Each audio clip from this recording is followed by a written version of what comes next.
আজকে গাঠিয়া করে দেখাবো। তার জন্য 1 কাপ বেসন নিলাম, হাফ চামচ কালো জিরে, স্বাদ মতো লবণ, হাফ চামচ চিনি একসঙ্গে মিক্স করে নেব।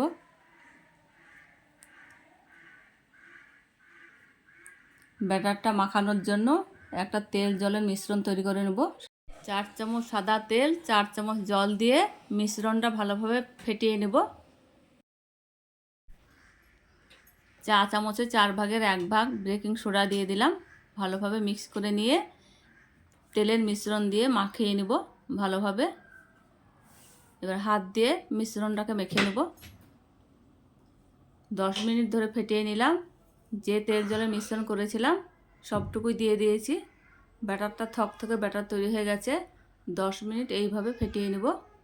একটা বোতল নিলাম, মাছটা ফুটো করে দিয়েছি। বোতলে কিছুটা তেল মাখিয়ে নেব। বোতলের ভিতরে তেল ভরে ঝাঁকিয়ে নিলাম। বোতলের মধ্যে ব্যাটারটা ভরে নেব। আপনারা কাগজের সাহায্যে ভরে নিতে পারেন। ব্যাটারটা সব ভরা হয়ে গেছে। মুখটি লাগিয়ে নেব। কড়াইয়ে সাদা তেল দিয়ে দিলাম। হালকা গরম অবস্থায় ব্যাটারটা দিয়ে দেব। বোতলে চাপ দেব আর ভেজে নেব। দেখুন কত সুন্দর ফুলে হয়েছে, কালারটাও কত সুন্দর হয়েছে।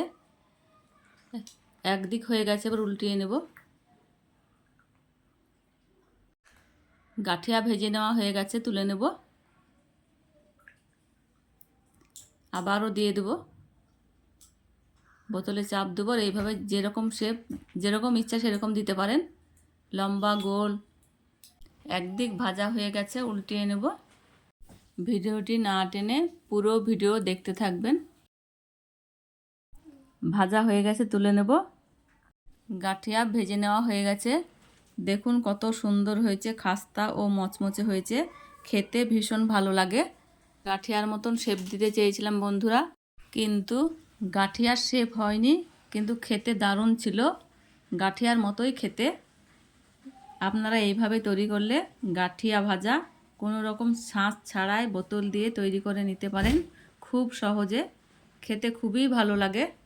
আপনারা একবার হলেও ট্রাই করে দেখতে পারেন। ভালো লাগলে পাশে থাকবেন।